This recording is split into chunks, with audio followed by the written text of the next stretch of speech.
Jenny ajusta la bretelle de sa robe en soie tout en admirant son reflet dans le miroir orné de leur spacieuse chambre principale. Cette robe était l'un des nombreux cadeaux d'Henri, son mari depuis 5 ans, un homme connu pour son goût impeccable et son extraordinaire richesse. Jenny imaginait souvent leur vie comme un conte de fées, une luxueuse demeure, des vêtements de créateurs, des vacances onéreuses, mais au fond, elle savait que l'éclat n'était qu'en surface. Elle avait rencontré Henri lors d'un gala de charité, où son charme et sa générosité l'avaient conquise. Il était tout ce dont elle avait rêvé, beau, sûr de lui et couronné de succès. Au début, leur relation semblait parfaite. Henri la combla d'affection, de cadeaux et de promesses d'un avenir radieux.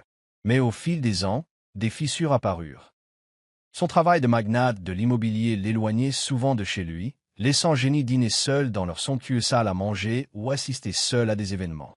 Elle s'était dit que ces longues heures de travail étaient un sacrifice nécessaire à la vie qu'ils partageaient. Mais ces derniers temps, ses absences étaient devenues plus fréquentes et ses excuses moins convaincantes. La méfiance de Jenny grandit lorsqu'elle remarqua de subtils changements dans son comportement. Henri avait toujours été un savant méticuleux en matière d'habillement, mais maintenant il semblait redoubler de prudence avant de quitter la maison. Eau de Cologne neuve, chemise fraîchement repassée et un enthousiasme qu'elle n'avait pas vu depuis des années.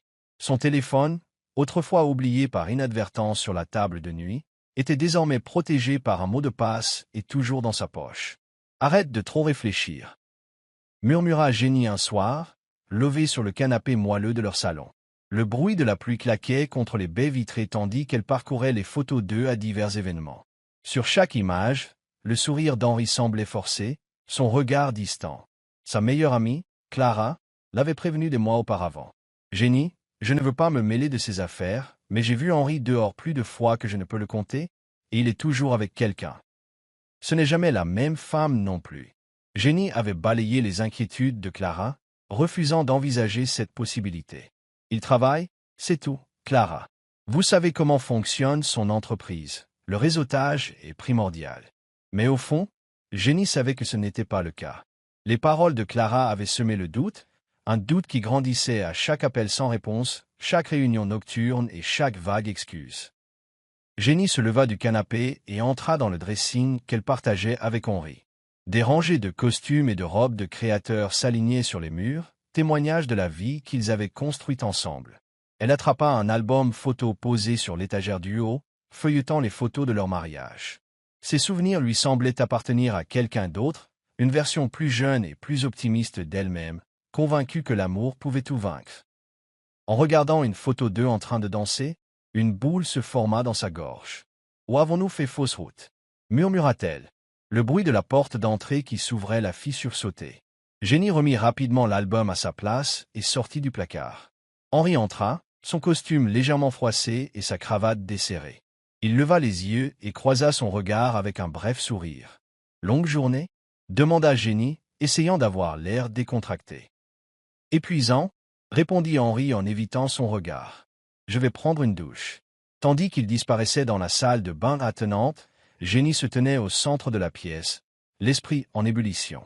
Quelque chose clochait. Elle le sentait au plus profond d'elle-même. Pendant des années, elle avait ignoré les signes, s'accrochant à l'espoir qu'Henri reviendrait, qu'il raviverait l'étincelle qui les liait autrefois. Mais ce soir-là, alors que la pluie tombait à verse et que le vide de leur maison pesait sur elle, Jenny fit le vœu silencieux de découvrir la vérité, aussi douloureuse soit-elle. La lumière matinale filtrait à travers les rideaux transparents de leur chambre tandis que Jenny, assise au bord du lit, repensait aux événements de la nuit précédente. Henri avait un comportement inhabituellement distant, même pour lui. Sa douche rapide et son « bonne nuit » marmonné l'avait laissé avec plus de questions que de réponses. Alors qu'elle sirotait son café dans l'élégante cuisine moderne, son téléphone vibra sur le plan de travail en marbre. C'était Clara. « Jenny, es-tu libre de parler ?» La voix de Clara exprimait son inquiétude habituelle. Jenny hésita avant de répondre. « Oui. Que se passe-t-il ?»« J'ai vu Henri hier, » commença Clara d'un ton prudent mais ferme. « Il était à la Galleria. » Le cœur de Jenny fit un bond. « Seul ?» demanda-t-elle, même si elle connaissait déjà la réponse. Clara soupira. « Non, il ne l'était pas. Il était avec une femme. Ils avaient l'air à l'aise. » Jenny serra les mâchoires, luttant contre la vague d'émotions qui menaçait de la submerger. Que faisait-elle? Elle faisait du shopping, répondit doucement Clara. Elle semblait proche, Jen. Je pensais que tu devrais le savoir. Jenny posa sa tasse de café, la main légèrement tremblante. Merci, Clara. Je m'en occupe. Après avoir raccroché, Jenny resta assise en silence, contemplant le vaste jardin derrière leur maison. Les preuves s'accumulaient, mais elle ne parvenait toujours pas à affronter Henri. Et si Clara se trompait? Et si Henri avait une explication valable? Elle passa la journée à nettoyer la maison, espérant que l'activité physique apaiserait son esprit agité. En époussetant les étagères du bureau d'Henri, elle remarqua un reçu qui dépassait d'un de ses carnets. Curieuse, elle le sortit. Il provenait d'une boutique haut de gamme, datée de 2 jours et mentionnait des articles que Jenny n'avait jamais vus. Une robe pour femme, des talons de créateur et un collier en diamant. Ses mains tremblaient tandis qu'elle fixait le papier. Ces articles n'étaient pas pour elle. Elle n'avait reçu aucun cadeau récemment. Le reçu était accablant, mais Jenny s'accrochait toujours à son déni. C'est peut-être pour un client, murmura-t-elle, même si les mots lui semblaient creux. Ce soir-là, alors qu'Henri rentrait du travail, elle s'efforçait de se comporter normalement, malgré ses battements de cœur. Ils étaient assis à table, le silence entre eux s'alourdissant à chaque minute qui passait. « Henri, dit enfin Jenny d'une voix ferme mais douce. « Tout est bien, Clara? Mon ami. » Henri leva les yeux de son assiette, l'air neutre. « Bien sûr. Pourquoi? Elle a mentionné t'avoir vu à la Galleria récemment, poursuivit Jenny, observant attentivement sa réaction. « Étais-tu là? » La fourchette d'Henri s'arrêta en plein vol avant qu'il ne reprenne rapidement son repas. « J'y étais peut-être. Je ne m'en souviens plus. Pourquoi est-ce important? » Le pouls de Jenny s'accéléra. Elle dit avoir vu avec quelqu'un. Une femme. Le regard d'Henri croisa le sien, une lueur d'agacement traversant son visage. « Tu sais comment est mon travail, Jenny. Je rencontre des clients tout le temps, hommes et femmes. Je n'ai pas le temps pour ces accusations. » Jenny hocha la tête, esquissant un petit sourire. « Bien sûr. J'étais juste curieuse. » Mais tandis qu'Henri s'excusait pour répondre à un appel, les doutes de Jenny se renforcèrent. Son ton dédaigneux, son attitude défensive, elle ne pouvait plus ignorer les signes. Plus tard dans la nuit, allongée dans son lit, les yeux rivés au plafond, Jenny se retrouva confrontée à la réalité. Confronter à Henri directement risquait de l'entraîner dans d'autres mensonges, mais faire comme si de rien n'était la briser peu à peu. Pendant des années, elle s'était dit qu'aucun mariage n'était parfait, que chaque relation avait ses difficultés. Mais maintenant, le poids de ses soupçons l'étouffait. Elle avait besoin de preuves, d'éléments irréfutables qui forceraient Henri à affronter la vérité. « Je ne peux pas continuer à vivre comme ça », murmura Jenny dans l'obscurité. Pour la première fois, elle s'autorisa à imaginer une vie sans Henri, une vie où elle pourrait trouver la paix et le bonheur à sa façon. Alors qu'elle s'endormait, une détermination l'envahit. Elle découvrirait la vérité, quel qu'en soit le prix. Le week-end arriva sous un ciel dégagé et un soleil radieux, une journée idéale pour faire du shopping. Du moins c'est ce que pensa Jenny en décidant de s'offrir de nouveaux vêtements. Elle avait besoin de se distraire du tumulte qui la rongeait, et le shopping lui semblait la meilleure option. Vêtue d'un chemisier blanc décontracté et d'un jean, elle se rendit à la Galleria, le centre commercial le plus luxueux de la ville.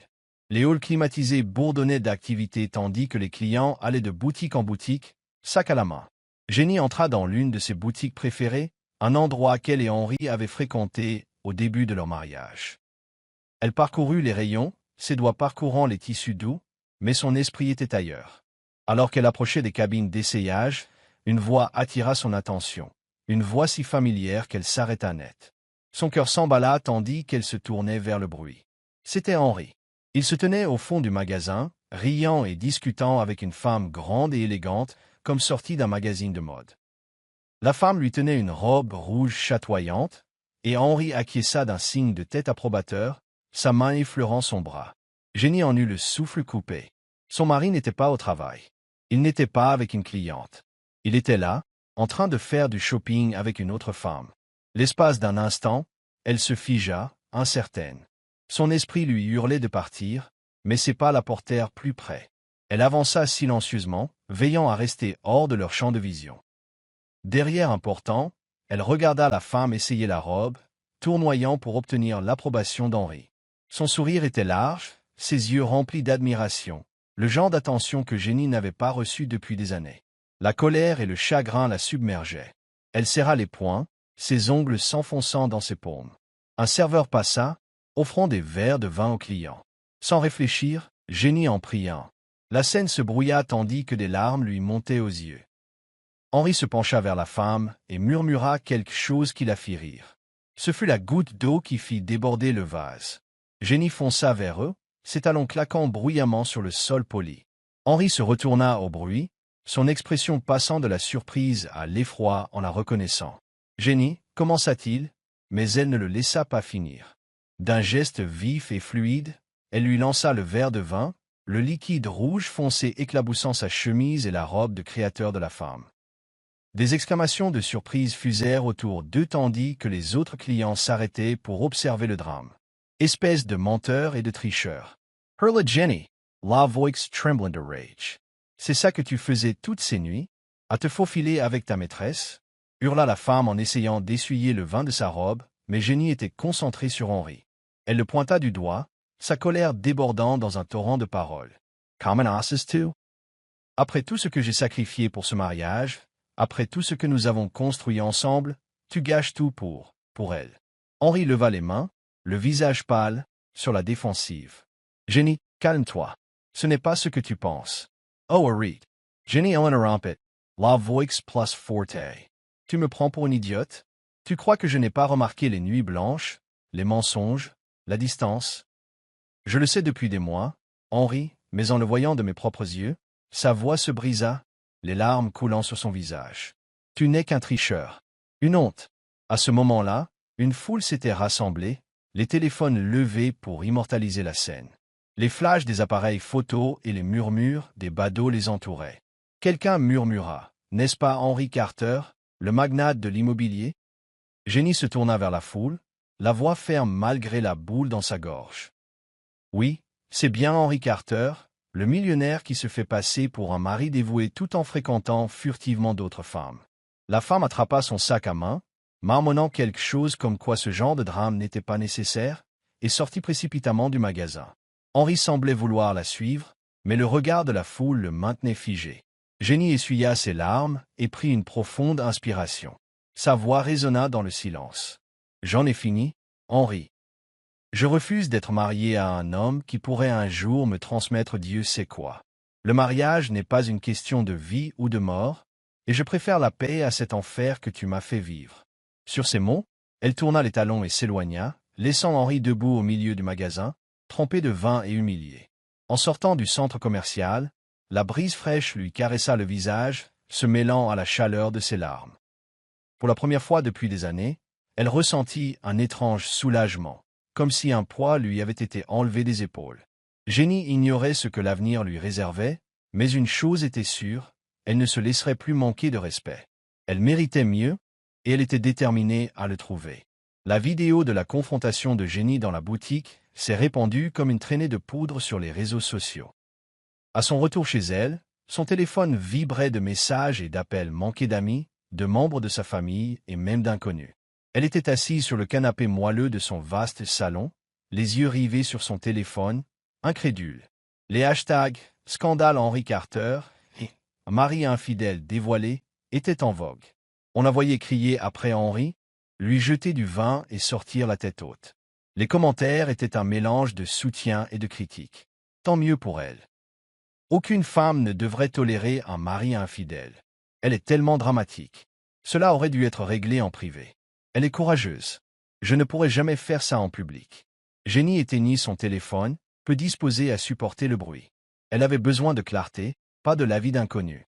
À la boutique, Henri était encore sous le choc. Sa chemise était tachée, son ego blessé et sa réputation en lambeaux. Dès que Jenny fut partie, il se précipita vers sa voiture, ignorant la foule qui l'observait. De retour dans sa Mercedes noire, il serra le volant, l'esprit en ébullition. Il connaissait le caractère de Jenny, mais il ne s'attendait pas à ce qu'elle explose ainsi, et surtout pas en public. Il prit son téléphone et composa son numéro, mais il tomba directement sur la messagerie. « Jenny, s'il te plaît, rappelle-moi. Il faut qu'on parle, dit-il d'une voix chargée d'urgence. Mais au fond, Henri ne savait pas comment régler ce problème. La vidéo avait fait le tour des réseaux sociaux, et les membres du conseil d'administration de sa société immobilière allaient bientôt l'appeler. Son image publique impeccable de mari dévoué et d'homme d'affaires prospère était désormais ternie. Ce soir-là, Jenny fit ses valises. Elle n'avait aucune intention de rester dans la maison qu'elle avait autrefois considérée comme son foyer, une maison désormais remplie de souvenirs de tromperie. Elle ne pleura pas en faisant ses bagages. Ses larmes s'étaient taries, remplacées par une détermination sans faille. Elle n'allait pas se laisser abattre par cette trahison. Jenny avait toujours été forte, et maintenant, elle avait plus que jamais besoin de canaliser cette force. Alors qu'elle fermait sa valise, on frappa doucement à la porte. « Jenny, c'est moi !» cria Clara. Jenny ouvrit la porte et trouva sa meilleure amie debout, un pot de glace et une bouteille de vin à la main. Clara ne dit rien. Elle la serra simplement fort dans ses bras. « J'ai vu la vidéo » murmura Clara. Jenny eut un petit rire sec. « Bien sûr que si. Tout le monde l'a fait. » Ils étaient assis dans le salon, le vin intact, tandis que Jenny racontait les mois de suspicion, le reçu qu'elle avait trouvé et le moment où elle avait vu Henri avec l'autre femme. « J'en ai fini, Clara, » dit Jenny fermement. « Je ne peux pas continuer à faire semblant. Je mérite mieux. »« Toi oui, acquiesce Clara. Et tu surmonteras cette épreuve. Tu es l'une des femmes les plus fortes que je connaisse. » Jenny sourit faiblement, appréciant le soutien indéfectible de Clara. Au matin, le scandale avait atteint les médias. Les médias se sont emparés de l'affaire, décortiquant chaque seconde de la vidéo devenue virale. Des journalistes ont campé devant la résidence Carter, espérant obtenir une déclaration. Jenny les évita et sortit par l'entrée de service. Elle s'installa dans un hôtel calme, en quête de solitude. Pendant ce temps, l'équipe de relations publiques d'Henri s'efforçait de limiter les dégâts. Il a publié une déclaration soigneusement rédigée. Les événements filmés sont profondément personnels et regrettables. Ma femme et moi travaillons à résoudre nos problèmes en privé et je sollicite la compréhension du public pendant cette période. Mais Jenny ne travaillait pas. Elle était épuisée. Elle passa la semaine suivante à rencontrer des avocats spécialisés en divorce. Elle voulait une rupture nette, sans batailles interminables ni disputes mesquines concernant des biens. Assise en face de son avocat, Jenny lui a exposé ses conditions. « Je ne veux ni de la maison, ni de son argent.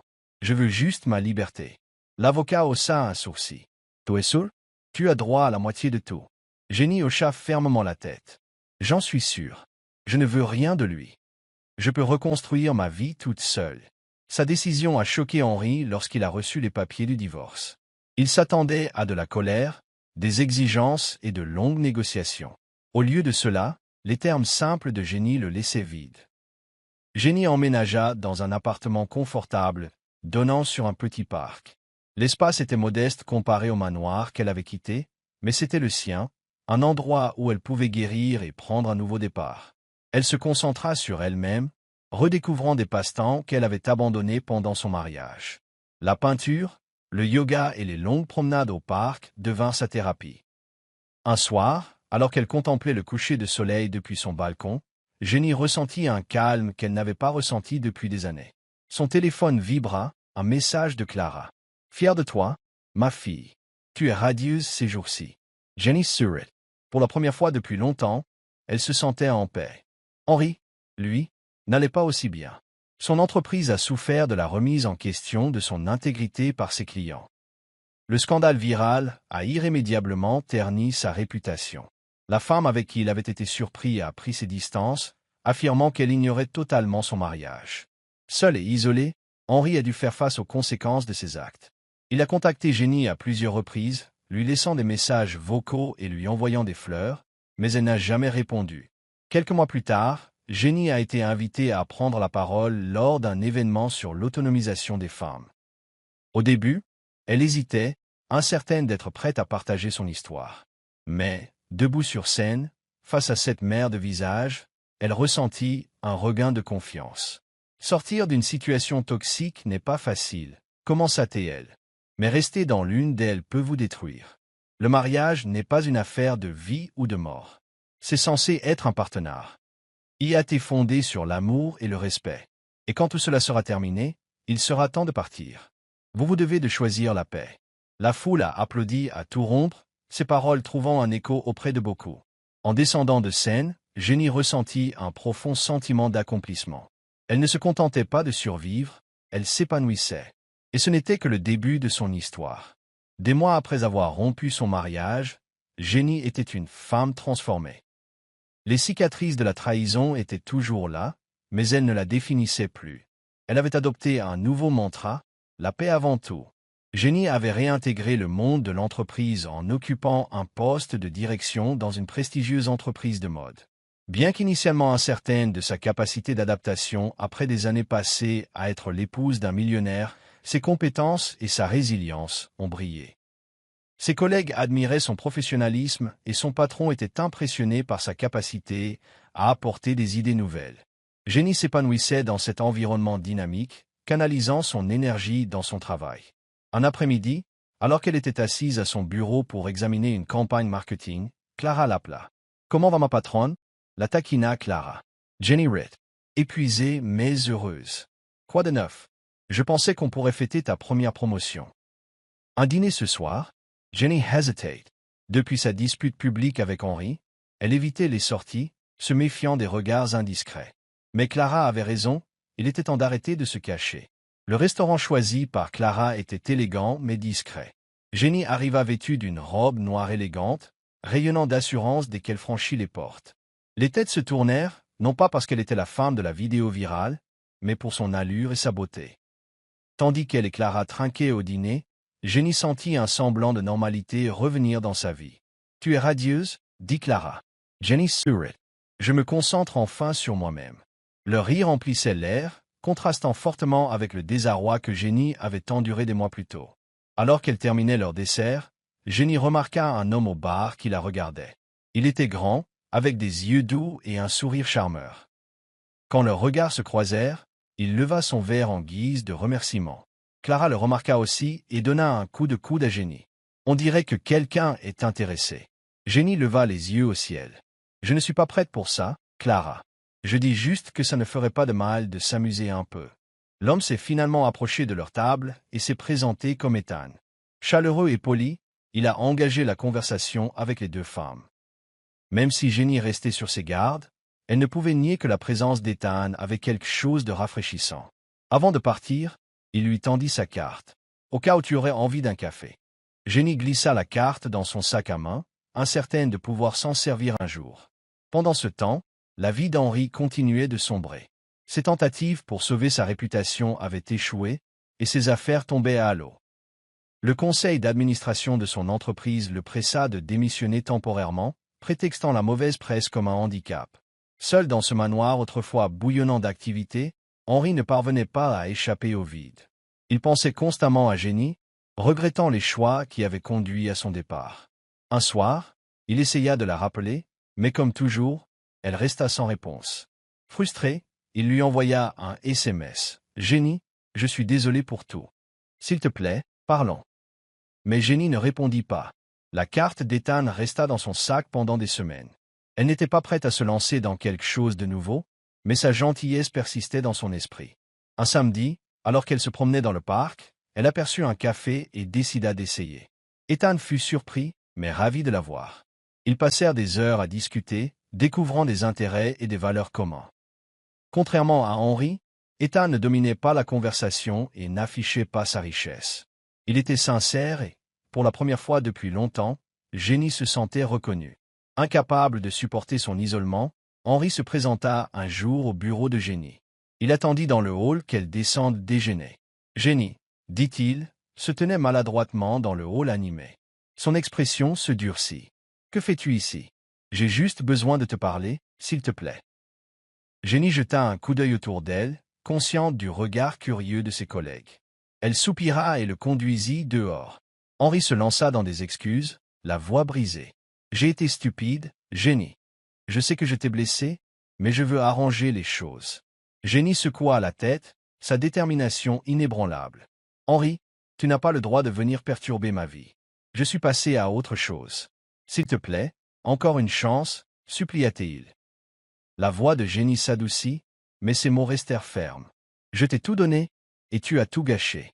Il ne s'agit plus de ma colère. Il s'agit de mon choix de paix. Je mérite mieux, et j'espère qu'un jour tu t'en rendras compte.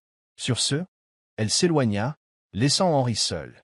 La relation de Jenny avec Ethan s'épanouit lentement. Il respectait ses limites, la laissant guérir à son rythme. Ensemble, ils explorèrent la ville, partagèrent des moments de calme et construisirent une relation fondée sur la confiance.